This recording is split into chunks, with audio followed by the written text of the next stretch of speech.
দীর্ঘ প্রতীক্ষার অবসান। ১৯ বছর পর আবারও বগুড়ায় আসছেন বিএনপির ভারপ্রাপ্ত চেয়ারম্যান তারেক রহমান। তবে কোনো নির্বাচনী প্রচারণায় নয়, আসছেন সফরে।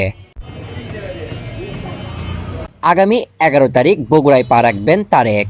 তার আগমনকে কেন্দ্র করে বগুড়া জেলা বিএনপি ও অঙ্গ সহযোগী সংগঠনগুলোর মধ্যে বিরাজ করছে ব্যাপক উৎসাহ উদ্দীপনা। নেতাকর্মীদের অংশগ্রহণে চলছে জোর প্রস্তুতি। দলীয় কার্যালয়গুলোতে পরিষ্কার পরিচ্ছন্নতার পাশাপাশি নতুন সাজসজ্জার কাজ চলছে। আমাদের বড় তারেক স্যার আসবে, এই কারণে কাজটা করা হচ্ছে। আমাদের বগুড়ার সন্তান বগুড়ায় আসতেছে, এটা আমাদের অনেক ভালো লাগতেছে।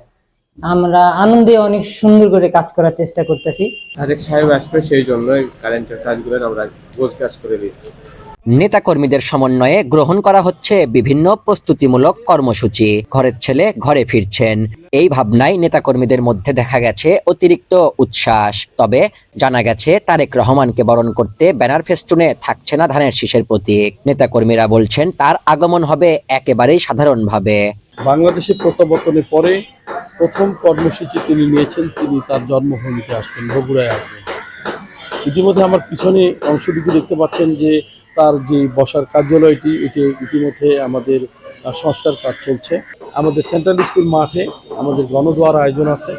তিনি ১১ তারিখ নাইট হল করবে, ১২ তারিখে গণদোয়ায় অংশগ্রহণ করবে।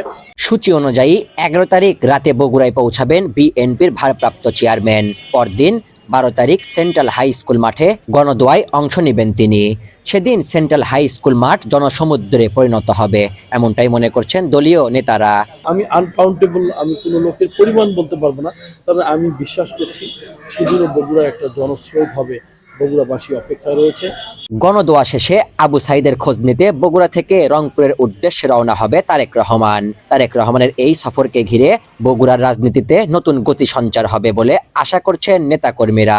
অনেকের মতে তার উপস্থিতি দলের সাংগঠনিক কার্যক্রমকে আরো শক্তিশালী করবে।